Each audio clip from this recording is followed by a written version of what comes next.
Bismillahirrahmanirrahim. Assalamualaikum warahmatullahi wabarakatuh. Alhamdulillah wassalatu wassalamu ala Rasulillah wa bihi nasta'inuhu wa nastaghfiruhu wa natubu ilaihi wa asyhadu an la ilaha illallah wahdahu la syarika lahu wa asyhadu anna Muhammadan abduhu wa rasuluhu ba'du.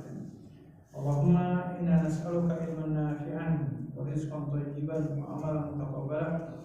Allahumma alimna bima yanfa'una wa alimna bima jahilna wa zidna hudan min tawfiqika wa nas'aluka ya rabbal alamin. Allahumma amin amin ya rabbal alamin. Puji setelah syukur kita panjatkan kehadirat Allah. Alhamdulillah di kesempatan malam hari ini berkenan Allah mempertemukan kita semua, kalau tidak salah di malam yang ke-9 di bulan Sya'ban, kurang lebih sekitar mungkin 20 atau 21 hari lagi. InsyaAllah kita akan masuk ke bulan Ramadan. Mudah-mudahan Allah panjangkan usia kita, berikan kesehatan, dan yang paling penting dari itu semua Allah berikan hidayah dan taufik agar kita bisa maksimal ibadah di Ramadan tahun ini insyaallah. Salawat dan salam mudah-mudahan senantiasa terlimpah curahkan teruntuk suri teladan kita Habibana wa Nabiyana Muhammadin sallallahu alaihi wasallam, untuk para sahabat, tabi'in dan utamanya kita semua. Jamaah rahimakumullah, kita melanjutkan kajian tafsir surat Nuh, yang kali ini kita membahas di petikan ayat yang ke-10. Sebagaimana kita ketahui bahwasannya Nabi Nuh ini termasuk dari satu dari 5 nabi yang disebut-sebut sebagai ulul azmi. Artinya nabi yang memiliki mental baja, ya bahasanya ya, memiliki kesabaran tingkat tinggi dalam urusan mendakwahi umatnya. Dan kita banyak belajar kepada para nabi-nabi yang telah diutus oleh Allah. Salah satunya adalah Nabi Nuh alaihissalam. Bagaimana tugas seorang nabi, demikian juga tugas seorang manusia itu adalah berusaha semaksimal mungkin mengajak orang lain berbuat kebaikan, mendoakan mereka agar menjadi orang-orang baik. Adapun hasilnya, ya pada dasarnya hidayah itu ada di tangan Allah, Allah Azza wa Jalla. Maka bagaimana tidak ya disebut Nabi ulul azmi. Nabi Nuh alaihissalam mendakwahi umatnya selama 950 tahun. 950 tahun, yang beriman cuma 80 orang. Izin Allah. Gak cuma sih ya, itu hasil kerja keras yang luar biasa. 950 tahun hanya 80 orang. Dan izin Allah dari 80 orang itu ketika diselamatkan oleh Allah dengan naik bahtera, tak lama sesudah banjir reda dan 80 orang itu menginjakkan kaki lagi ke bumi, tak lama sesudah itu mayoritas dari 80 orang itu meninggal dunia, dan yang tersisa hanya 11 orang saja yang punya hubungan darah langsung dengan Nabi Nuh. Sehingga kata Rasulullah SAW, kita ini berasal dari 2 keturunan Nabi, Nabi Adam dan Nabi Nuh alaihissalam. Nah singkatnya, ikhwatallah, Nabi Nuh alaihissalam di ayat ke-1 sampai ayat ke-9 telah banyak mencari cara dan jalan bagaimana mengajak umatnya agar kembali mentauhidkan Allah. Sampai kalau kita baca di ayat yang terakhir, di ayat ke-9 itu, Nabi Nuh alaihissalam mengatakan, "Summa inni a'latu lahum israra, summa inni a'latu lahum wa asrartu lahum israra." Maka saya ajak dan dakwahi mereka itu dengan cara terang-terangan dan juga dengan cara sembunyi-sembunyi, artinya didatangi satu persatu dan seterusnya. Tapi yang terjadi adalah semakin diajak malah makin kabur, bahasanya seperti itu, makin menolak. Nah singkatnya, ikhwanullah, setelah banyak hal dilakukan oleh Nabi Nuh alaihissalam dan setidaknya sudah 10 generasi berganti, dan Nabi Nuh membersamai umat manusia di masa itu dan sama sekali tidak ada perubahan, maka Nabi Nuh alaihissalam kemudian mengingatkan di ayat yang ke-10, A'udzubillahi minasyaitonirrajim. Bismillahirrahmanirrahim. Faqultu astaghfiru rabbakum innahu kana ghaffara. Kalau kalian gak mau beriman kepada Allah, ya minimal merasa diri punya banyak dosa. Dan seberapa besar dosa yang Anda lakukan, kata Nabi Nuh, peluang untuk meminta pengampunan kepada Allah itu sangat terbuka. Ya, innahu kana ghaffara, karena Allah Ta'ala itu Maha Pengampun. Maka pada titik ini Nabi Nuh alaihissalam secara tidak langsung mencoba ingin menyadarkan kepada umatnya bahwasannya kalian itu punya banyak dosa. Salah satu dosa terbesarnya ketika enggak mentauhidkan Allah Azza wa Jalla. Dan ada sebuah ungkapan ya dikatakan oleh para ulama, oleh Imam Ibnu Qayyim al-Jauziyah tepatnya. Imam Ibnu Qayyim mengatakan gini, kalau Anda tidak bisa mengalahkan orang-orang soleh dalam ketaatannya, minimal kalahkanlah para pendosa itu dengan istighfarnya kita, gitu ya. Jadi kalau saya dan kita semua ini nggak bisa ngalahin orang soleh, ya setidaknya banyakin istighfar sehingga kita bisa ngalahin orang-orang yang banyak dosanya. Makanya Allah Azza wa Jalla secara umum memberikan banyak peluang dan kesempatan kepada kita untuk meraih pengampunan dosa. Salah satunya insya Allah dengan akan tibanya malam nisfu Sya'ban, gitu ya. Meskipun ya di masyarakat kita nisfu Sya'ban itu diisi dengan amalan-amalan yang tanda kutip yang perlu dikoreksi, seperti pengkhususan harus baca Yasin 3 kali, atau umpamanya harus menunaikan sholat nisfu Sya'ban. Ada juga yang puasa nisfu Sya'ban, sesudah nisfu Sya'ban tidak puasa, dan seterusnya. Itu yang perlu dikoreksi. Tapi terlepas dari itu semua, Rasulullah SAW itu mengingatkan kepada kita semua, bukan hanya nisfu Sya'bannya saja yang harus kita perhatikan, tapi secara umum bulan Sya'ban secara keseluruhan itu benar-benar harus kita perhatikan. Karena kenapa? Dan ini yang ditanyakan oleh para sahabat kepada Rasulullah ketika, ya Rasul, kenapa sih Anda itu kalau datang bulan Sya'ban ibadahnya berlebih gitu ya, hampir mirip seperti bulan Ramadan untuk urusan puasa? Rasulullah SAW beliau menjawab dengan 2 hal. Satu, bulan Sya'ban itu adalah waktu di mana catatan amal kita selama 1 tahun dilaporkan. Ya, jadi ibarat kata nih, kita punya perusahaan, terus mau datang tim auditor. Kira-kira kalau kita kedatangan auditor, pengawas, apa yang akan kita lakukan? Pasti kan kita menunjukkan laporan yang bagus, kinerjanya bagus, kayak gitu tuh. Nah, Rasulullah SAW mengatakan fihi turfaul amal, di bulan Sya'ban ini amalan kita diserahin. Dan saya menginginkan ketika catatan amal saya itu diserahkan, saya sedang menunaikan ibadah saum, gitu kata Rasulullah. Itu alasan yang pertama. Dan alasan yang kedua, karena di bulan Sya'ban itu rata-rata umat Islam atau umat Nabi Muhammad SAW sedang mengalami kondisi penurunan dari segi ibadah. Lagi pada turun tuh ibadah, ya lagi futur, maka berusahalah menjadi orang-orang yang beda dari yang lain, gitu ya.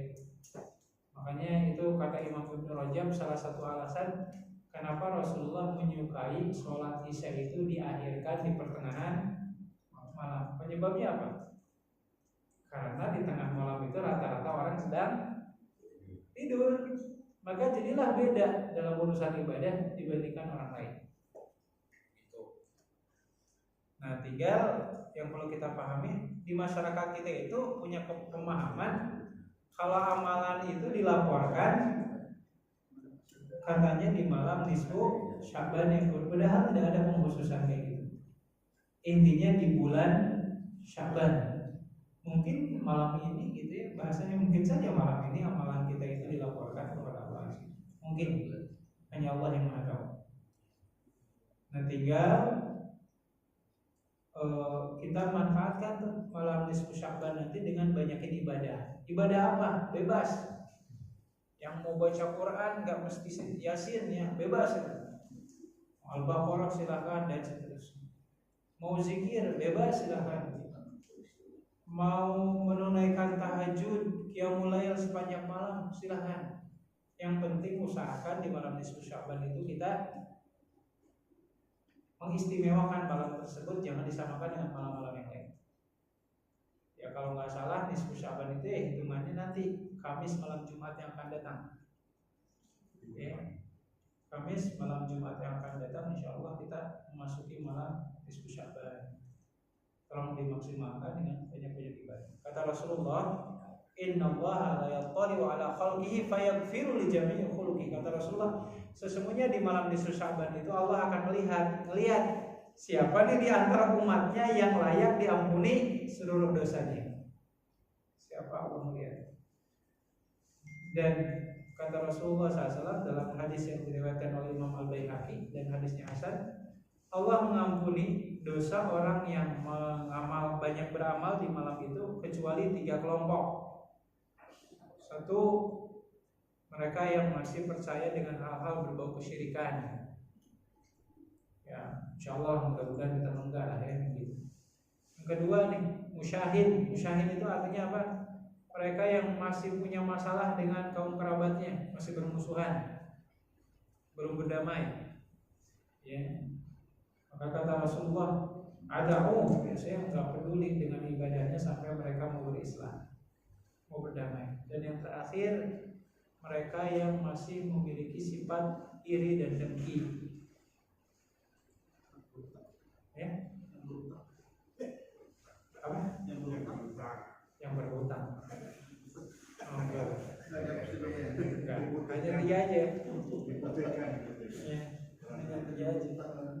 Makanya Imam Al-Qurtubi itu sampai mengulas ya, kenapa orang yang dengki itu dosanya di malam nisfu Sya'ban itu nggak diampuni oleh Allah. Salah satunya orang yang dengki itu adalah orang yang tidak ikhlas dan ridha dengan ketetapan rezeki yang Allah tetapkan. Di bahasanya, ya Allah, kenapa dia yang kaya, saya yang susah. Dan itu tuduhan serius kepada Allah. Baik, jadi sekedar mengingatkan saja, ya Allah, tolong dimanfaatkan Kamis malam Jumat yang akan datang dengan nisfu Sya'bannya. Banyakin ibadah yang sesuai dengan tuntunan sunnah. Tapi ingat gitu ya, semua itu kita lakukan karena memang ada kadar keistimewaan di dalam nisfu Sya'ban, di mana Allah akan menilai siapa di antara kita yang memang layak mendapatkan penghapusan dosa di sisi Allah Azza wa Jalla.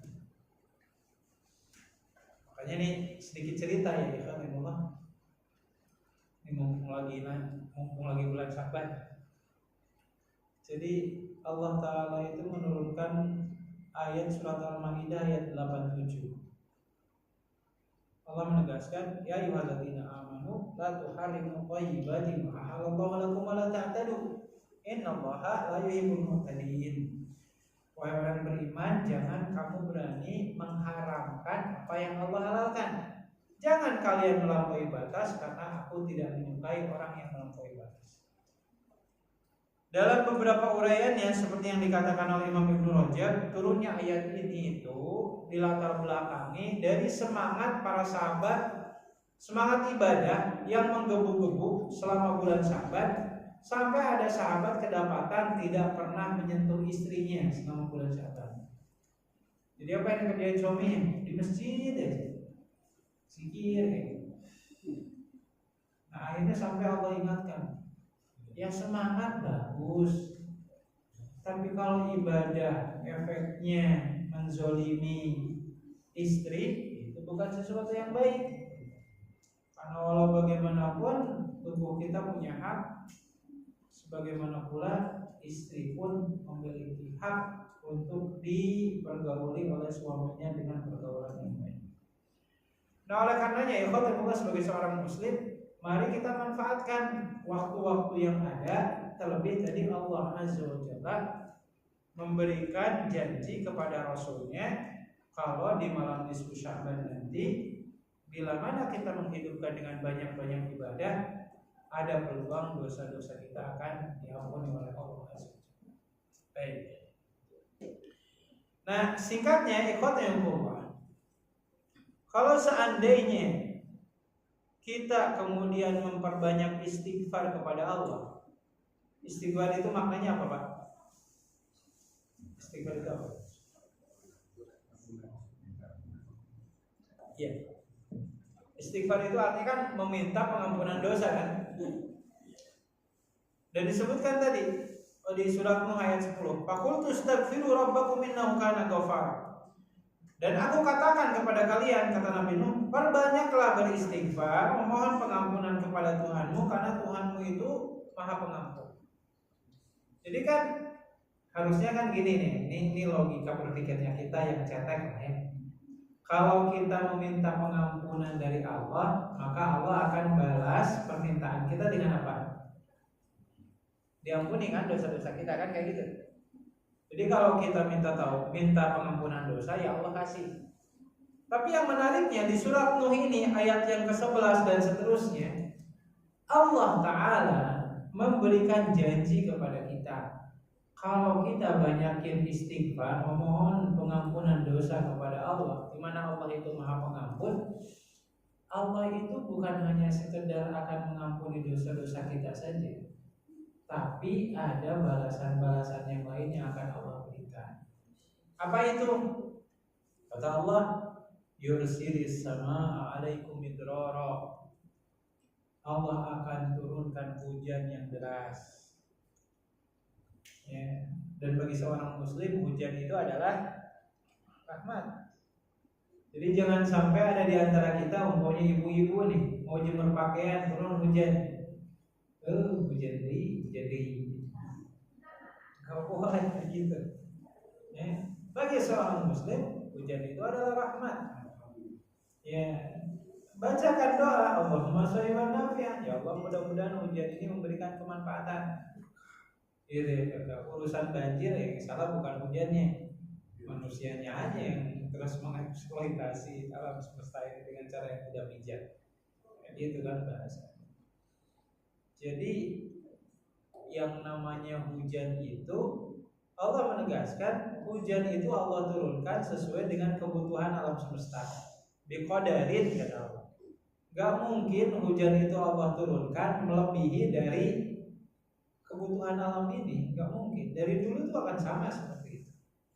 Maka tadi kalaupun terjadi hujan dan seterusnya, itu masalah manusia aja sih. Makanya bagi para sahabat seperti Ibnu Abbas radhiyallahu ta'ala anhu, karena memang di Mekah, di Madinah itu hujannya jarang ya, mas kalian sekali hujan langsung banjir karena memang kondisi alamnya beda dengan kita. Ibnu Abbas itu setiap kali hujan turun, kadang beliau secara sengaja meminta ke istrinya untuk apa? Agar peralatan dapurnya itu dikeluarkan biar terkena hujan. Ibnu Abbas. Atau terkadang Ibnu Abbas itu langsung ngambil baju dari lemarinya dan dikeluarin semuanya untuk dihujanin. Padahal bajunya bersih. Ya. Jadi intinya biar dapat keberkahannya dari hujan tersebut. Nah, berarti dari sini nanti kalau kita naik motor nggak usah pakai jas hujan. Bahasanya bedilah ya. Itu bukan seperti itu juga maksudnya, nanti kalau masuk angin yang dia ceritanya kan. Ada orang. Ya, nggak tahu ya kalau sekarang itu hujan ada orang dulu. Anak-anak ya hujan-hujanan kadang orang tua melarang-larang kan. Zaman sekarang. Kalau kita kan zaman dulu hujan itu main bola makin ramai gitu kan, dan seterusnya. Alhamdulillah sehat-sehat. Nah, Allah Azza wa Jalla menegaskan kalau kita banyakin istighfar, yang kekurangan air di ladangnya, di kampungnya, Allah turunkan hujan yang deras. Bahkan bukan cuma hujan saja, kata Allah Azza wa Jalla, wa yumdidkum bi amwal. Kami lapangkan amwal. Amwal itu bentuk jamak dari kata malun. berarti harta kalian akan kami lipat gandakan. Terus apalagi wabanin, anak keturunan kalian pun akan kami tambah. Jadi, seperti kisahnya Anas bin Malik yang meminta kepada Allah itu 3 hal. 1, minta harta dan anak sebanyak-banyaknya, minta harta sebanyak-banyaknya, dan minta anak. Yang kedua, minta anak sebanyak-banyaknya, dan yang ketiga, minta umurnya dipanjangkan. Sehingga dari seluruh sahabat Nabi yang pernah membersamai Rasulullah, dari generasi sahabat yang paling terakhir wafat itu Anas bin Malik. Beliau kalau nggak salah wafat di usia 115 tahunan. Gitu ya. Sampai di masa lansianya beliau nggak sanggup puasa Ramadan. Ya, karena faktor fisiknya yang sudah sangat lemah, sampai akhirnya beliau meminta kepada anak istrinya untuk ketika Ramadan telah usai, beliau minta untuk dibuatkan masak sebanyak 30 porsi, diundang fakir miskin sebanyak 30 orang, dan jamuan makan itu diniatkan untuk membayar fidyah. Itu cara membayar fidyah yang gampang kayak gitu. Jadi panggil aja 30 orang fakir miskin, ajak makan di rumah, selesai. Jadi kalau menurut pandangan mayoritas para ulama, kecuali mazhab Hanafi, fidyah itu hitungannya secara umum 1 hari 1 porsi makan. Jadi kalau 30 hari ya 30 porsi. Tinggal undang tuh pakai miskinnya 30 orang, atau kita sendiri yang datang ke Yayasan Yatim Piatu bagikan 30 porsi dan selesai. Nah, jangan sampai ada di antara kita fidyahnya pakai uang. Fidyahnya pakai uang, tapi takarannya pakai makan, pakai beras. Karena gini, ini mungkin perlu saya pertegas kembali ya, ulama yang membolehkan fidyah pakai uang itu adalah Imam Hanafi. Imam Hanafi mengatakan fidyah boleh dalam berbentuk uang. Tetapi kata Imam Hanafi, standarnya itu adalah menggunakan standar bahan makanan pokok penduduk Madinah. Jadi bukan beras, tapi kurma. Dan Imam Hanafi punya hitungan sendiri, fidyah itu hitungan perharinya kurang lebih 4 kilo kurma. Jadi maksudnya yang fidyahnya mau pakai uang, maka harus seharga 4 kilo kurma per harinya. Tuh. Jadi jangan sampai fidyahnya pakai uang, tapi ukurannya pakai ukuran beras, mengikuti pendapat Imam Syafi'i. Kalau itu pendapatnya campur sari. Jadi seluruh pendapat diambil semua, ujung pangkalnya nanti dicari yang paling enak. Ya seperti di kasus pernikahan. Madhab ini mengatakan nikah tanpa izin wali boleh. Ini nikah tanpa ada saksi boleh. Ini nikah tanpa mas kawin boleh. Digabungin semuanya. Ya, jadi nggak pakai mas kawin, nggak ada wali, nggak ada saksi. Itu musibah itu. Istilahnya kalau dalam fikih itu namanya talfik. Talfik itu nyomot-nyomot dari sana sini, akhirnya dikeluarkanlah pendapat baru yang menurut hawa nafsu ini nyenengin kita. Nah, itu nggak boleh, haram kayak gitu. Jadi maksudnya bagi kita yang mau fidyahnya pakai uang, ya harus pakai standarnya Imam Hanafi. Karena Imam Hanafi yang berpendapat fidyah boleh pakai uang. Kalau kita mengikuti pandangannya mayoritas para ulama, Syafi'i, Hambali dan Maliki, mereka mengatakan hitungannya adalah 1 porsi makan disesuaikan dengan bahan makanan pokok di mana kita tinggal di negara tersebut. Itu yang membedakan antara Imam Hanafi dengan jumhur mayoritas para ulama. Nah, jadi Anas bin Malik radhiyallahu taala itu beliau minta 3 hal, minta banyakin harta, banyakin anak, dan panjangin umurnya. Hingga akhirnya di masa lansianya beliau nggak kuat puasa, maka beliau ngasih contoh, inilah fidyah yang dimaksud, yaitu dengan cara sehari 1 porsi makan siap jadi, dengan cara masakin aja sekaligus gitu ya. Panggil paket miskin 30 orang pedia selesai. Nah, Allah menjanjikan bagi yang memperbanyak istighfar itu rezekinya mana? Hujan, bagi yang membutuhkan hujan Allah akan turunkan hujan. Yang memiliki kesulitan finansial Allah akan lapangkan rezekinya. Yang belum punya anak keturunan Allah Azza wa Jalla pun akan berikan ketika kita memperbanyak istighfar. Lalu kemudian apa? Wa yaj'al lakum jannati wa yaj'al lakum anhara. Bagi yang belum punya kebun, Allah berikan kebun-kebun untuk kalian. Dan biidznillah bagi yang sungai-sungainya surut, maka Allah Azza wa Jalla akan mengaliri sungai tersebut dengan air yang melimpah. Jadi singkatnya dari ayat ini ada sebuah komentar menarik yang dikatakan oleh para ulama. Para ulama menegaskan gini,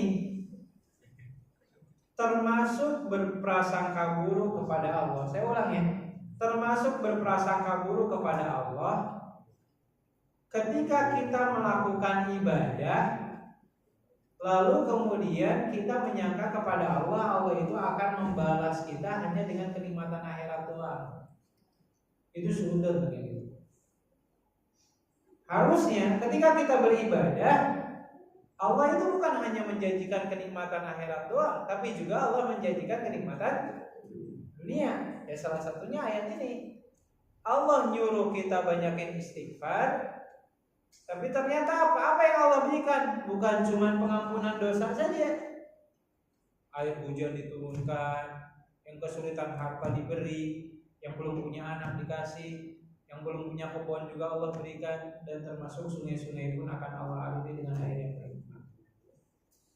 Dan sebenarnya begitu banyak ya ayat-ayat yang Allah contohkan kepada kita ketika kita melakukan amal soleh.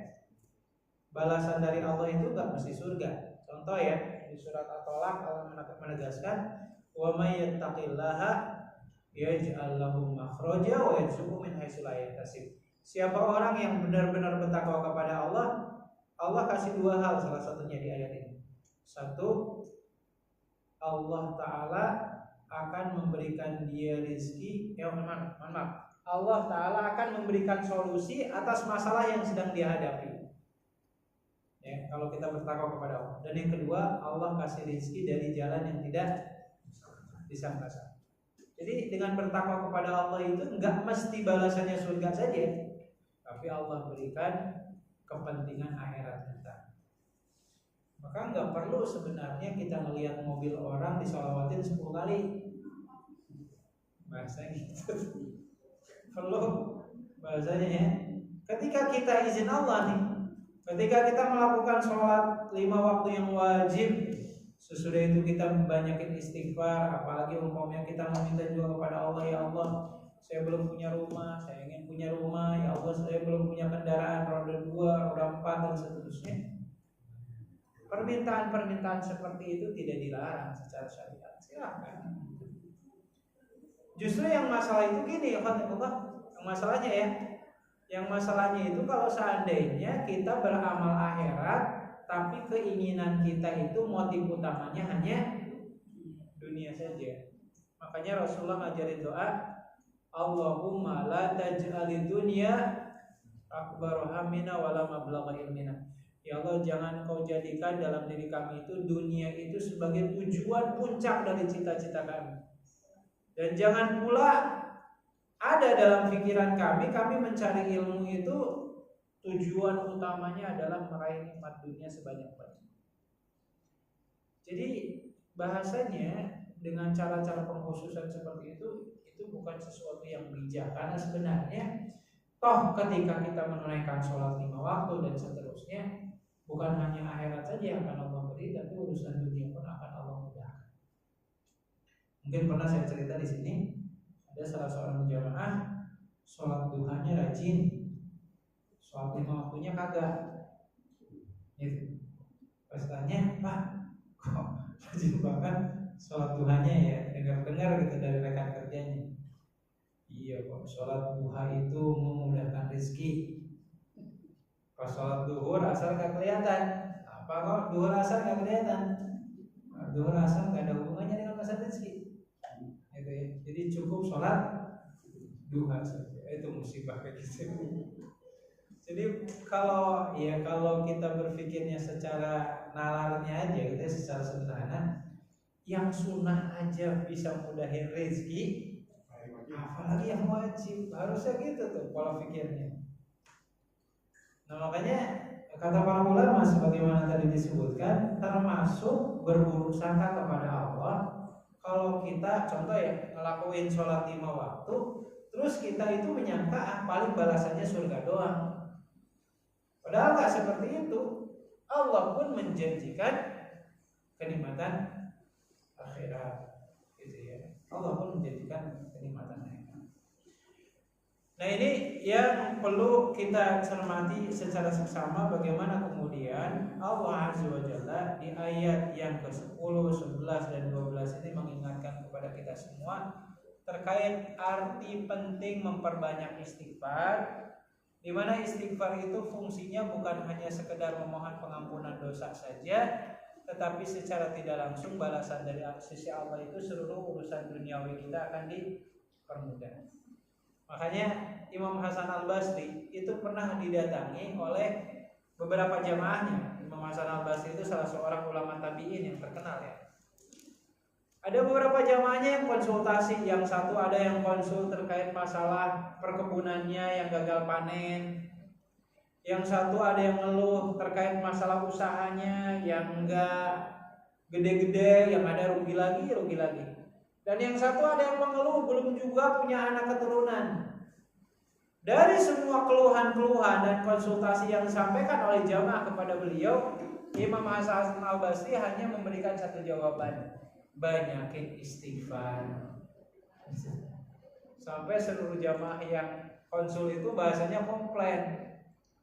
Emang gak ada amalan yang lain selain istighfar? Yang ini nanya jawabannya istighfar, yang ini nanya jawabannya istighfar, yang ini nanya jawabannya istighfar. Ya kata Imam Hasan Al-Basri, ya saya menjawab istighfar itu karena Allah sendiri yang nyuruh kepada kita tadi ya di surat An-Nur ayat 10. Anda banyakin istighfar, urusan akhirat Anda itu dipermudah, Allah mudahkan. Demikian juga tadi urusan duniawi Anda pun Allah lancarkan. Jadi kalau nanti ada yang nanya amalan apa ya biar rezeki saya lancar, istighfar. Banyakin istighfar. Itu yang paling mudah untuk diamalkan, dan janji dari Allah pun ini disebutkan di surat. Nah ini yang perlu kita cermati secara seksama, sehingga kalau kita perhatikan dari dakwahnya Nabi Nuh alaihissalam ini, nyaris tidak terlihat emosi Nabi Nuh yang meluap-luap ketika menghadapi dan menyaksikan umatnya itu sama sekali tidak bergeming untuk masuk Islam. Tapi justru Nabi Nuh alaihissalam itu memberikan apa ya, janji-janji manis. Gitu ya. Ya, kalau Anda mau beriman, urusan rezeki Anda lancar. Anda mau beriman, Anda yang belum punya anak, Allah kasih dan seterusnya. Jadi nggak melulu ditakut-takutin dengan azab, siksaan neraka dan seterusnya. Ya, ada masanya tuh. Kalau orang itu sudah benar-benar nolak, ada masanya dikasih janji yang enak didengar. Yang kadang kan ada oknum tertentu yang tadinya itu kritis, tapi kalau ketika sudah mendapatkan pemanis jadi masuk angin. Bahasanya kan kayak gitu ya. Pagi kayak ramai kemarin tuh pagar laut, pokoknya ya. Tidak sedikit juga yang mohon maaf ya, kalangan alim ulama yang mengatakan oh kan nggak salah laut itu dieksploitasi, siapa saja boleh dan seperti itu. Ya ada sih oknum ya yang mudah-mudahan nggak masuk angin, bahasa seperti itu. Nah Jadi singkatnya Allah Azza wa Jalla di pembukaan ayat pertama ini mengingatkan kepada kita semua terkait arti penting memperbanyak istighfar, di mana Allah Ta'ala menjanjikan banyak kemudahan. Dan selanjutnya di ayat-ayat selanjutnya baru kemudian Nabi Nuh alaihissalam kembali mempertanyakan umatnya, kalau kalian gak mau beriman dan kalau kalian tidak merasa diri punya banyak dosa kepada Allah, karena nyata-nyatanya Allah yang ngasih rezeki kepada kalian tapi kalian tidak juga mau beriman kepada Allah, maka dalam hal ini Nabi Nuh alaihissalam mengatakan gini, malakum la tarjuna lillahi wa qara wa qad khalaqakum atwara. Kalau bahasa kita, ada orang nih yang pernah kita tolong, ya, terus kita minta bantuan, dia enggak mau nolong kita juga. Biasanya yang kita lakukan itu apa? Kita sebut-sebut kebaikan kita yang pernah kita lakukan kepada orang tersebut. Maka kata Nabi Nuh, malakum la tarjuna lillahi wa qara wa qad khalaqakum atwara. Apa yang menghalangi kalian untuk tidak beriman kepada Allah? Padahal kalian itu diciptakan oleh Allah Azza wa Jalla itu atwara, secara bertahap. Yang tadinya, mohon maaf, yang tadinya sperma gitu ya, berubah jadi apa? Jadi darah, dari daging berisikan tulang belulang, hingga akhirnya dilahirkan. Kalau kemudian dilahirkan pun kita nggak bawa apa-apa, mohon maaf, dilahirkan dalam kondisi telanjang. Allah berikan kepada kita orang tua yang memudahkan izin Allah segala urusan kita, hingga akhirnya kita menjadi orang sukses dan seterusnya. Jadi Allah mengingetin, ya kalau kamu nggak mau beriman, ya sadar dirilah, kamu itu punya banyak utang budi kepada Allah Azza wa Jalla. Malakum la tarjuna lillahi wa qara wa qad khalaqakum atwara. Dan bahkan nggak cukup itu saja, Nabi Nuh alaihissalam kemudian menegaskan apa selanjutnya ayatnya, malakum la tarjuna lillahi wa qad khalaqakum atwara. Alam taro kaifa khalaqallahu sab'a samawati tibaqa. Dan kalau kalian tidak memperhatikan diri kalian itu punya banyak hutang budi kepada Allah, coba kalian perhatikan dan tafakuri makhluk ciptaan Allah yang ada di sekitar kalian, yang dengan fasilitas yang Allah berikan itu kalian bisa hidup di dunia ini. Salah satunya apa? Alam taro kaifa khalaqallahu sab'a samawati tibaqa. Tidakkah kamu perhatikan bagaimana langit itu Allah ciptakan dengan berlapis-lapis, gitu ya. Kalau kita bayangkan, kalau seandainya alam semesta raya ini tidak ada pelindung, kita nggak bisa bayangkan bagaimana benda-benda langit seperti apa namanya, planet atau apa, meteor umpamanya. Kalau tidak ada alat pelindung yang Allah ciptakan untuk alam dunia ini, ya bumi ini akan hancur dalam waktu yang secepat-cepatnya. Tapi Allah Azza wa Jalla melindunginya. Maka dunia ini Allah ciptakan dengan memiliki langit yang langitnya itu berlapis-lapis, yang tidak memungkinkan benda-benda langit itu bisa mudah masuk ke dunia ini dan bisa saja menghancurkan bukan hanya bumi tetapi kehidupan manusia yang ada di alam semesta raya ini.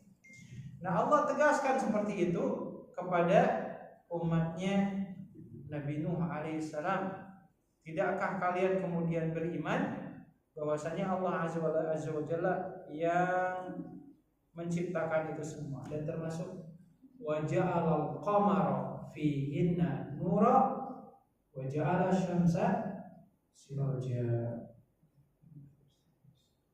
Allah Ta'ala pun menciptakan untuk kita semua itu ada bulan yang bisa menyinari kalian, dan Allah pun menciptakan matahari yang bisa memberikan sumber cahaya bagi semesta raya ini.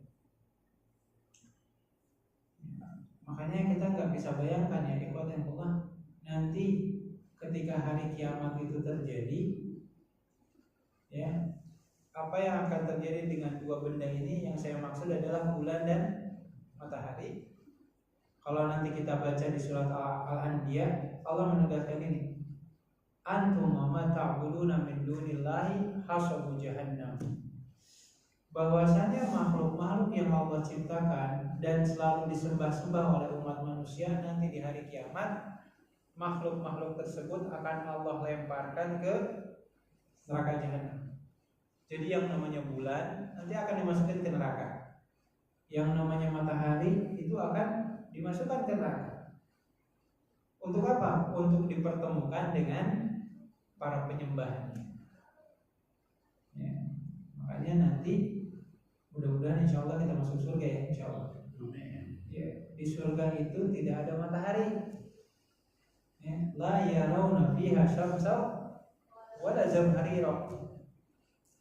Kan mungkin kita berpikir-pikir, kalau kita hidup di sebuah alam yang di alam tersebut nggak ada matahari, ya, seperti apa suasananya, gitu kan? Pastinya gelap itu yang kita pikirkan. Atau umpamanya, kalaulah nanti Allah kumpulkan kita di padang mahsyar selama 50.000 tahun lamanya, terus matahari itu begitu dekat dengan kepala kita sampai digambarkan dekatnya seperti jengkal tangan kita.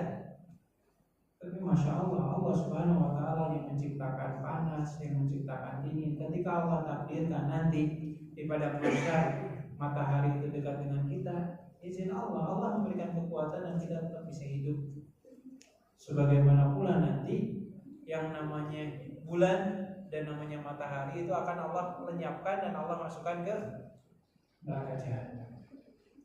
Untuk membuat malu orang-orang yang selama hidupnya pernah menyembah kedua makhluk ciptaan Allah Subhanahu wa taala. Nah, Allah Azza wa Jalla mengingatkan, malakum la tarjuna lillahi wa qad khalaqakum atwara, dan seterusnya. Sehingga singkatnya kata Allah, wa ja'alal qamara fihi nur wa ja'ala syamsa siraja, dan selanjutnya Allah menegaskan, wallahu anbatakum minal ardi nabata. Dan termasuk saya dan kita semua ini bisa hidup, salah satu asbab musababnya kita bisa mengkonsumsi makanan dari tumbuhan atau pepohonan yang tumbuh subur di alam semesta raya ini. Coba kita perhatikan ya para petani ya, ketika mau nanam padi, yang dilakukan apa dulu? Nabur benih ya. Benihnya masih kecil-kecil gitu kan, seizin berjalannya waktu, wallahu anbatakum minal ardi nabata, Allah hidupkan tuh benih itu memiliki akar, keluarlah tunas, seiring berjalannya waktu tumbuh pepohonan dan seterusnya. Nah, Allah Subhanahu wa taala mengingatkan wabil khusus kepada umatnya Nabi Nuh alaihissalam, kalau kalian tidak juga merasa banyak dosa dan kalian juga tidak tahu utang budi kepada Allah Azza wa Jalla, maka kata Allah, coba perhatikan makhluk-makhluk yang ada di sekitar kalian, yang dengan seluruh makhluk yang ada di semesta raya ini kalian terjamin bisa numpang hidup di alam dunia. Nah, inilah kemudian kalimat-kalimat yang disampaikan oleh Nabi Nuh alaihissalam kepada umatnya, agar umatnya ini mau kembali kepada ajaran atau ke jalan yang diridhoi oleh Allah Azza wa Jalla. Dan nasihat ini pun yang berlaku untuk kita semua. Ya, bukan hanya untuk orang yang kafir saja ya.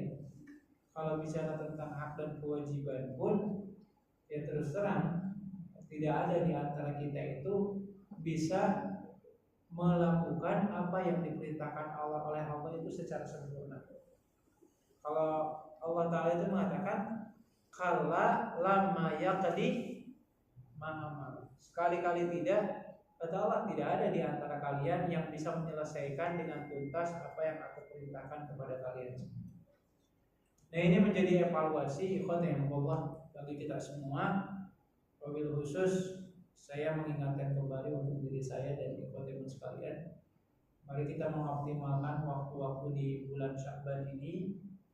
Ya, jadilah menjadi hamba Allah yang beda dengan yang lain. Bil khusus di malam nisfu Sya'ban nanti.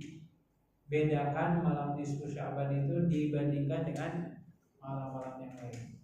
Ini sebagai penutup sebelum nanti mungkin kita ada sesi diskusi dan tanya jawab. Saya mengutip sebuah hadis yang diriwayatkan oleh Imam An-Nasai. Jadi kata Rasulullah, Allah itu mencintai hamba yang bahasanya dengan kebaikannya dia menjadi pembeda dibandingkan yang lain. Ada 3 hamba nih. Yang pertama ada hamba yang dia ikut perjalanan dengan kafilah atau dengan sekelompok orang melakukan safar hingga ketika sudah mencapai titik kelelahannya dan tiba waktu malam, yang lain langsung tidur, tapi orang ini masih menyempatkan sholat di sepertiga malam ini. Maka kata Rasulullah, hamba seperti ini dicintai oleh Allah. Yang lain tidur, dia malah sholat malam. Itu yang pertama. Yang kedua kata Rasulullah SAW, Allah itu mencintai ketika melihat seorang hamba, ketika dia turut serta dalam medan pertempuran dan dia menyaksikan pasukannya itu dipukul mundur oleh musuhnya, tapi dia lebih memilih untuk tetap merangsek masuk ke barisan musuhnya hingga akhirnya dia mati syahid. Kata Rasulullah, orang seperti ini beda dengan yang lain dan Allah mencintainya. Dan yang terakhir kata Rasulullah SAW, Allah mencintai seseorang yang ketika ada di kerumunan orang, banyak orang, lalu datang peminta-minta. Ketika si peminta-minta itu minta ke orang-orang di sekitarnya, tidak ada satupun yang ngasih. Lalu kemudian izin Allah, umpamanya kita tergerak hati kita ketika melihat si peminta-minta itu kemudian meninggalkan perkumpulan tersebut, kita lalu kemudian lari dan memanggil-manggil orang tersebut, lalu kemudian kita mengatakan ini sedekah yang saya bisa berikan. Jadi ketika yang lain gak mau bersedekah, malah kita beda sendiri dibandingkan dengan yang lain. Mudah-mudahan kita menjadi orang-orang yang beda di hadapan Allah, beda dalam arti dari segi kualitas amal ibadah di saat atau pada waktu di mana di bulan Sya'ban ini kebanyakan umat manusia sedang dalam kondisi mengalami kefuturan atau kemunduran dari segi ibadah. Wallahu a'lam bishawab. Itu mungkin ikhwatul uraian singkatnya. Selanjutnya saya kembalikan kepada Bapak Ibu. Monggo kalau mau ada yang didiskusikan atau ditambahkan.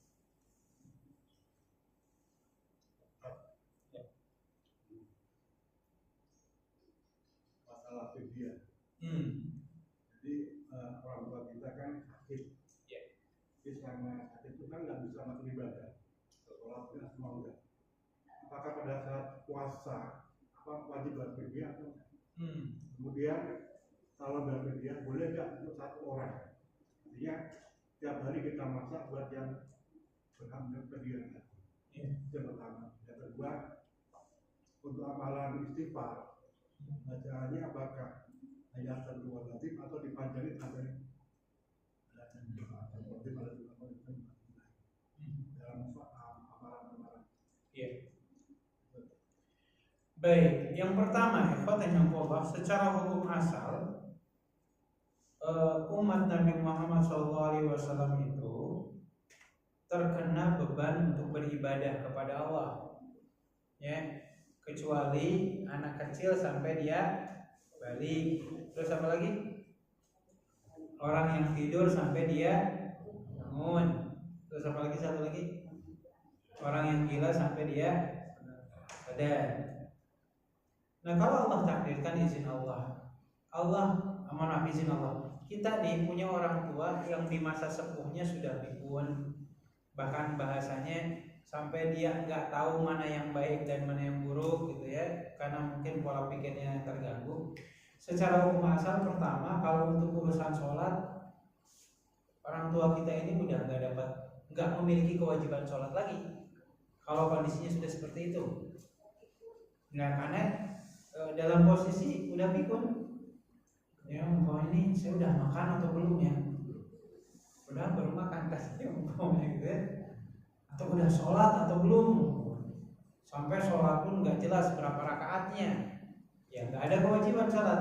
Tapi kalau untuk saum, Allah Azza wa Jalla menegaskan di surat Al-Baqarah ayat 184, wa 'alal ladzina yutiqunahu fidyatun ta'am miskin.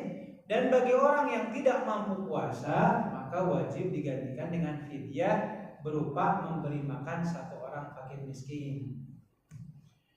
Jadi bagi yang tidak mampu puasa, siapa itu? Ibnu Abbas kemudian menguraikan, salah satunya adalah mereka yang sudah lansia, termasuk wanita hamil dan menyusui. Silakan cukup digantikan dengan fidyah. Itu kaidahnya. Jadi intinya selama kita punya orang tua yang izin Allah masih hidup, meskipun kesadarannya terganggu, dia nggak terkena kewajiban sholat, tapi kewajiban saum tetap mengikat dengan cara digantikan dengan fidyah tadi. Makanya kadang di sebagian masyarakat itu, mohon maaf ya, kadang ditemukan ada orang yang meninggal, terus umpamanya tokoh agamanya atau kiainya mewajibkan harus bayar fidyah sholat dengan cara pakai beras umpamanya berapa kintal gitu. Bahkan saya pernah mendapati di daerah Kerawang ada sebuah perkampungan yang kiainya mewajibkan fidyahnya itu pakai emas. Ada yang kayak gitu. Yang perlu kita pahami, Allah, fidyah itu hanya berlaku dalam puasa, nggak ada fidyah dalam urusan sholat, gitu. Nah ini yang perlu kita paham. Nah terkait aturan melaksanakan fidyah itu tadi kan hitungannya satu hari fidyahnya satu porsi makan. Teknisnya bebas, boleh sehari satu porsi kita kasih itu ke fakir miskin. Atau umpamanya selang seminggu sekali, atau bahkan nanti sesudah lebaran aja, saya nanti datang ke Yayasan Yatim Piatu atau saya ngundang 30 orang fakir miskin, sekali makan 30 orang selesai. Nah yang gak boleh itu gini, kata Allah, Ramadannya belum tapi sudah bayar dia. Meskipun alasannya tadi, saya kan punya orang tua saya sudah pikun, dan saya yakin orang tua saya nggak bisa puasa. Lalu kemudian kita berinisiatif, udah deh fidyah duluan, ya itu nggak boleh. Ya, fidyah itu bahasanya membayar hutang. Jadi bahasa kasarnya pinjam dulu, baru bayar hutangnya. Nah ini hutang belum, udah bayar hutang kan kayak gitu bahasa. Ya. Untuk hitungan satu porsi itu sebenarnya nggak ada ukuran yang jelas. Intinya ada nasi dan lauk pauknya, gitu. Cuman di masyarakat kita suka diartikan gini, disesuaikan dengan makan seharinya, sehingga ada yang berpendapat fidyah itu sebanding dengan 3 kali makan. Nggak kayak gitu. Jadi fidyah itu ukurannya satu porsi makan untuk satu orang fakir miskin, gitu. Nah terus yang kedua terkait kalimat istighfar. Kalimat istighfar bebas. Boleh astagfirullahaladzim, boleh astagfirullahaladzim wa atubu ilaih. Atau mungkin kalau yang ingin lebih lengkap lagi, ada namanya sayyidul istighfar. Sayyidul istighfar itu apa ya kalau kita terjemahkan itu? Empunya, gurunya guru, gitu ya. Gurunya guru dalam urusan istighfar. Boleh nanti di searching tuh di Google itu ada namanya Sayyidul Istighfar. Allahumma anta rabbi la ilaha illa anta khalaqtani wa ana abduka wa ana ala ahdika wa wa'dika mastata'tu, dan seterusnya. Boleh itu dibaca ya. Kalau dirasakan kepanjangan ya cukup dengan astagfirullahaladzim, astagfirullahaladzim, astagfirullahaladzim. Intinya ada kalimat memohon pengampunan dosa di dalam. Seperti itu. Boleh yang pendek, boleh yang agak sedikit panjang, atau yang panjang sekalian meskipun kita baca itu pun nggak masalah. Bagus. Gitu ya. Nah, masalah fidyah tadi ada batasan waktunya nggak? Pakai sebelum Ramadan berikutnya atau? Iya. Jadi Allah, kalau kita baca dalam Sahih Bukhari, disebutkan Aisyah radhiyallahu taala itu beliau punya hutang puasa Ramadan ya. Maka ceritanya beliau mengqadanya itu di bulan Sya'ban. Berarti sesudah Sya'ban apa? Ramadan kan? Sampai kan banyak orang yang bertanya-tanya saat itu, kenapa baru bisa qadanya sekarang? Kemarin-kemarin kemana aja? Ternyata kan kata Siti Aisyah, saya itu kalau selama 10 bulan kemarin ya saya sibuk melayani suami saya. Saya khawatir kalau sedang puasa suami saya tiba-tiba minta dilayanin. Maka saya memilih bulan Sya'ban karena suami beliau yaitu Rasulullah di bulan Sya'ban itu sedang memperbanyak ibadah puasa. Nah, hadis ini menurut sebagian ulama dijadikan patokan terkait batas akhir membayar hutang Ramadan yang sebelumnya. Sehingga ini mayoritas ulama ya. Mayoritas ulama itu madhab Syafi'i, Maliki, Hambali. Mayoritas para ulama mengatakan kalau ada di antara kita yang belum menuntaskan hutang puasanya hingga datang Ramadan yang baru, maka sanksinya jadi double. Jadi double. Jadi umpamanya yang qadanya belum selesai sampai Ramadan yang baru tiba, belum dituntaskan juga, maka ketika Ramadan baru tiba, lanjutkan puasa Ramadan yang baru itu. Nah, adapun hutangnya di masa lalu itu, dia wajib bukan cuma qada saja, tapi plus dengan fidyah. Ini pandangan jumhur mayoritas para ulama. Kecuali madhab Hanafi. Kalau Imam Hanafi cukup qada aja, nggak usah ada denda-denda. Bahasanya seperti itu. Maka intinya, ikhwan yang Allah, nasihat untuk saya dan kita semua. Baginda Rasulullah mengatakan gini, matlul ghani dzulmun. Ketika Anda mampu bayar tapi Anda mengakhir-akhirkannya terus sehingga akhirnya waktunya mau habis, khawatirnya ini tindakan menganiaya diri sendiri, itu zalim. Maka kalau kata orang Betawi ya, ikan cepat, ikan gabus. Lebih cepat dari bagus.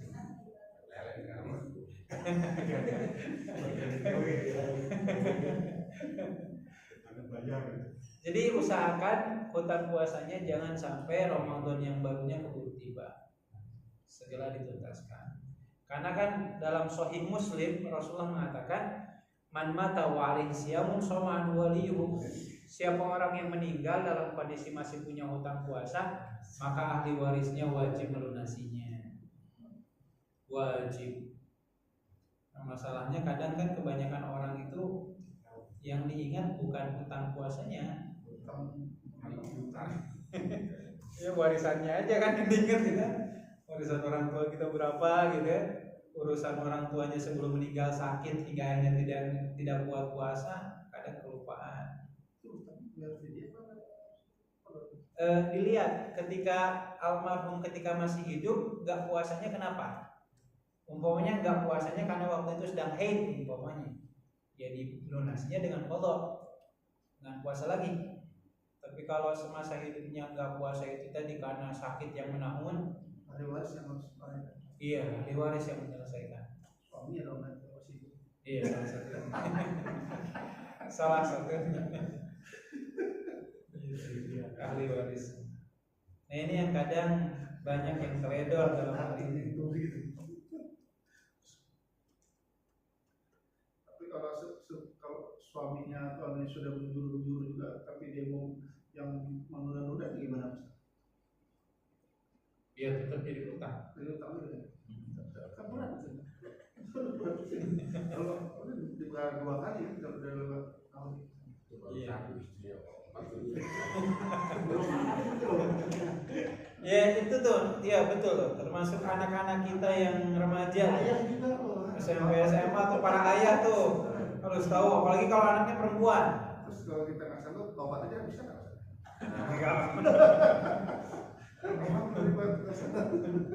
Ingatin tuh yang anak-anak yang lagi ABG SMP SMA tuh, mereka sangat rentan tuh tidak melunasi hutang puasanya. Ramadan yang lalu belum selesai karena haid gitu ya. Hanya malas. Semua masa Ustaz. Ya, Semua masa. Kalau bahasa dari Rasulullah, Rasulullah mengatakan dainullahi ahaqqu bil qada. sebagaimana Anda punya utang ke manusia wajib dibayar, maka utang Anda kepada Allah pun sama, harus dituntaskan. Bayar. Nah, dia kira tadi sama yang dia nggak puasa dia tadi kita nggak bayar. Kecuali kalau kita nggak tahu ya berapa kali nggak puasanya, ya kita beristighfar saja. Mudah-mudahan Allah mengampuni dosa. Umumnya kita nggak tahu orang tua kita semasa hidupnya punya utang puasa atau enggak gitu.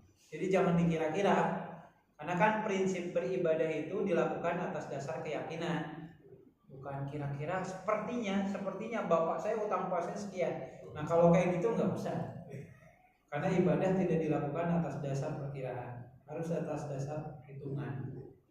Kalau nggak tahu ya udah banyakin memohon kepada Allah agar mengampuni ya dosa kehilapan orang tua kita, Allah menghilangkan wal walidayya dan seterusnya. Allah.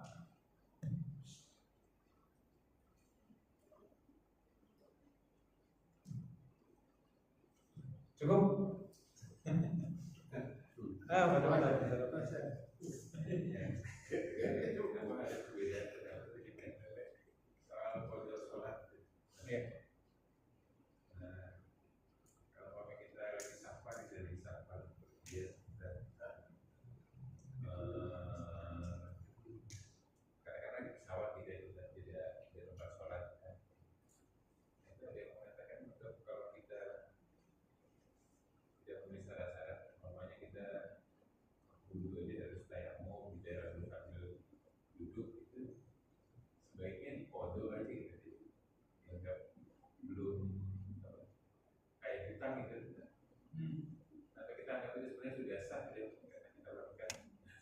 Iya.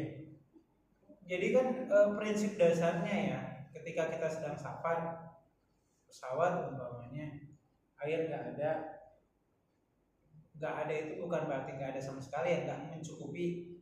Jadi toilet sih ada tapi nggak mencukupi umpamanya, dan nggak memungkinkan kita wudhu dengan cara yang benar. Maka kan yang pertama tayamum itu solusinya.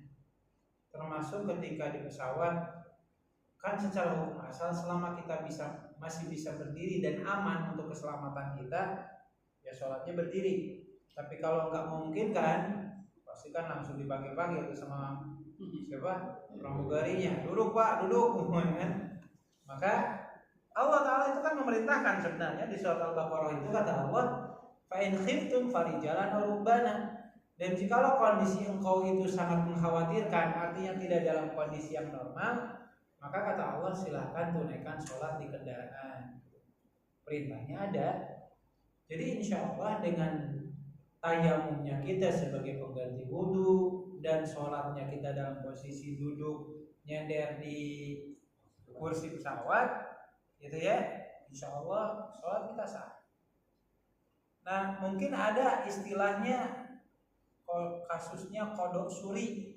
Kodok suri itu maksudnya dia seperti kodok tapi bukan gitu. Jadi contohnya gini, mungkin pernah saya contohkan. Ada di antara kita sedang di perjalanan, datang waktu sholat, dan di saat yang sama celana yang kita pakai itu terkena najis dan kita yakin memang terkena najis gitu. Sementara nggak ada kesempatan kita untuk ganti pakaian, apa yang harus dilakukan? Kan ada beberapa opsi ya. Opsi pertama, sholat dalam posisi telanjang. Ini opsi pertama dulu ya. Atau opsi yang kedua, nggak usah sholat aja, nanti ketika nunggu sudah ada baju ganti baru sholat. Atau opsi yang ketiga, sholat tetap dilaksanakan, tapi nanti ketika sudah sampai ke lokasi yang memungkinkan kita dapat pakaian pengganti, sholatnya diulang lagi. Dan ternyata opsi yang ketiga yang banyak dipilih oleh para ulama itu. Jadi kalaupun izin Allah ya, pokoknya sholat subuh nih, sudah tiba waktu sholat subuh, kita masih di kendaraan, di jalan, umpamanya macet, dan kita yakin celana yang kita pakai najis, tetap sholat aja. Sholat, baru nanti umpamanya entah kalau sudah sampai kemana gitu ya, kita ada pakaian pengganti, sholatnya diulang lagi. Itu sebagai bentuk kehati-hatian. Kenapa ada pendapat seperti itu? Setidaknya kan kita nggak tahu ya umur itu kita seberapa panjangnya. Khawatirnya setidaknya ketika kita sudah sholat meskipun ada najisnya, setidaknya kalau di perjalanan kita meninggal kita ada alasan, ya Allah saya sudah sholat meskipun pakaian saya ada najisnya gitu. Setidaknya itu mungkin. Allah Pak. Itu nyambung masalah produk tadi. Di dalam penerbangan nih, kalau waktu Indonesia Barat ke Jakarta ke Papua. Pada saat itu kan berangkatnya malam. Nah, kita nggak tahu di jam itu jam 5 masih bisa bagian barat. Dan tahunya di Papua di jam 7. Nah, jam 7 nih di Indonesia kita produk atau langsung sholat subuh? Pergantian waktu. Kitanya belum sholat ya? Belum, kita kan tidur nih. Biar jam 5 masih bagian barat kan. Iya. Tahunya di Papua deh jam 7 udah siang gitu ya. Padahal kalau hitungan barat kan masih waktu subuh gitu kan. Nilai prinsipnya gini. Yang pertama, setiap kita itu terikat dengan waktu di mana daerah itu kita berada. Ketetapan asalnya gitu dulu ya. Jadi umpamanya nih pas yang enaknya mungkin pas saat berbuka puasa gitu ya. Kita berangkat lebih cepat gimana? Umpamanya pas nyampe ke Papua selisihnya umpamanya berapa jam? 2 jam kan? Berarti di Kerawang baru jam 4, di Papua udah jam 6. Umpamanya kan? Ya secara hukum asal pertama setiap kita itu terikat dengan waktu atau daerah di mana kita berada. Adapun yang kedua tadi, kalau memang faktornya secara hitungan sebenarnya tidur kita tuh normal sebenarnya ya, waktu subuh masih panjang. Tapi karena kita masuk ke daerah timur ternyata selisihnya 2 jam, kita dapati kondisi di mana di sana sudah jam 7. Ya prinsip dasarnya selama kita belum sholat. Rasulullah mengatakan, "Man nama an sholatin falyusolliha idza dzakaraha." Siapa orang yang ketiduran dari sholatnya, maka bila mana dia bangun, maka laksanakanlah ibadah sholatnya. Jadi ini pernah dialami oleh Rasulullah dan para sahabat ketika pulang dari perang Tabuk. Ceritanya di perjalanan, Tabuk itu ada di daerah Yordania kalau nggak salah ya. Di tengah perjalanan jauh tuh dari Jordan ke Madinah, semuanya kelelahan. Dan pada saat tengah malam nih, Rasulullah itu bilang kepada sahabat, siapa yang kuat jadi petugas malam ini, karena semuanya capek. Saat itu Bilal bin Rabah ngacungin tangan, saya ya Rasulullah. Kata Rasulullah, benar-benar ya jadi penjaga malamnya, jangan sampai ketiduran. Izin Allah, ternyata Bilal juga ketiduran. Dan akhirnya semuanya tidur, baru bangun itu setelah terpapar sinar matahari, termasuk Rasulullah. Tapi itu jadi hikmah ya. Coba kalau Rasulullah nggak kesiangan, kita bingung nanti apa yang harus kita lakukan. Maka saat itu Rasulullah bangun, para sahabat pun bangun, kaget kan, karena udah siang banget. Akhirnya perintah Rasulullah yang pertama adalah, hendaklah kita pindah dari tempat ini karena tempat ini sudah dikuasai setan. Sehingga perintah ini dipahami oleh para ulama, kalau ada di antara kita yang bangun kesiangan sholat subuh, tidak dianjurkan sholat subuhnya di tempat, di ruangan yang sama di mana tadi kita tidur. Tapi ini sunnah ya, bukan wajib. Karena Rasulullah memerintahkan itu, pindah. Ya, masalahnya kalau keluarganya kesiangan semua, pindah ke masjid gitu ya. Itu yang pertama.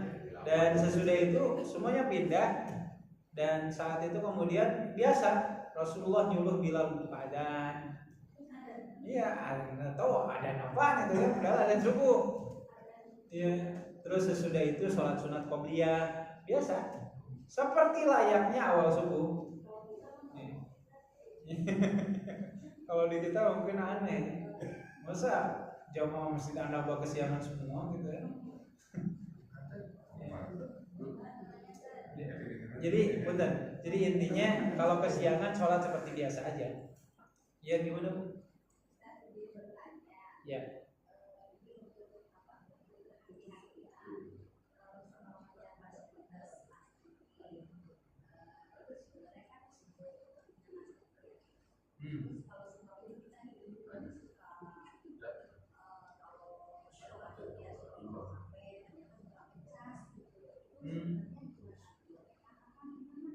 Oh, iya, Masya Allah. Jadi saya teringat ini terjadi kalau tidak salah pada masa pemerintahan Umar bin Khattab. Saat itu ada satu rumah di mana di rumah tersebut keluarganya itu berprofesinya itu sebagai penjahit. Akhirnya pernah kejadian di malam tersebut si rumah itu kehabisan bensin sampai akhirnya penerangannya itu nggak nyala. Nah akhirnya di waktu yang sama datang iring-iringan pasukan Umar bin Khattab sang khalifah membawa obor. Nah ceritanya satu keluarga yang punya rumah itu menggunakan cahaya dari obornya sang khalifah sebagai alat penerang untuk bisa ngejahit. Sampai akhirnya selesai tuh jahitannya. Tapi sesudah itu mereka kemudian beristighfar. Ya Allah, apakah hasil rajutan kami ini halal enggak? Karena kenapa? Karena mereka pakai penerangan dari orang lain. Sampai seperti itu. Sampai keesokan harinya datang ke khalifah dan minta untuk dihalalkan. Jadi intinya sih sebenarnya ini jadi pembelajaran bagi kita semua untuk lebih berhati-hati menggunakan fasilitas umum. Nah kalau DKM-nya nggak mempermasalahkan silahkan ngecas, gitu ya. Atau mungkin kita boleh. Ya. Nah silahkan, ya boleh numpang cas gratis. Ya, keluar dari masjid infak. Ya silakan ya itu. Secara umum sebenarnya pakai fasilitas umum kalau izin Allah ya. Walau bagaimanapun meskipun ini masjid ini fasilitas umum tapi tetap kan ada bayaran yang harus dikeluarkan. Ya khawatir ikhwanullah ini termasuk kategori gosob. Gosob itu apa? Pakai barang orang tapi enggak izin, enggak ngomong. Ya contoh yang sering kejadian itu sendal. Ya, mentang-mentang pakai sepatu pas mau wudu pakai sendal orang. Cuman sendal doang. Ya, masa sih dipermasalahkan, tapi kata Rasulullah, "Manik tasoba falaysa minna." Siapa orang yang pakai barang orang lain tanpa izin, dia bukan termasuk golongan itu kata Rasulullah. Nah ini sebagai bentuk kehati-hatian. Jadi kadang perbuatan yang dianggap sepele justru besar dalam pandangan Allah dan Rasul.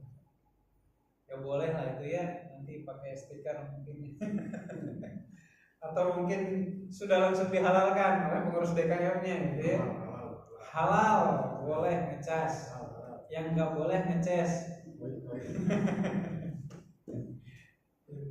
Wallahu a'lam. Di warung harus bayar dulu. Iya, gimana Pak? Makan di warung harus bayar dulu? Ya dulu supaya halal baru itu. Oh enggak gitu juga. Itu mah tergantung syarat dan ketentuan berlaku. Yang sering kalau kita belanja di supermarket, terus kadang-kala kan kalau kita iseng minum dulu, terus nanti baru dibayar di kasir. Ya prinsipnya kan gini, ada istilah ada muhakamah. Adat yang berlaku itu kadang bisa menjadi standar hukum. Maksudnya kira-kira perilaku pembeli seperti itu dibenarkan nggak sama pemilik supermarketnya? Kalau selama tidak jadi masalah, tinggal scan harga kita bayar nggak masalah, gitu ya. Silahkan, nggak masalah. Ada minum, tahu pada kosong. Balikin apa kosongnya? Allah.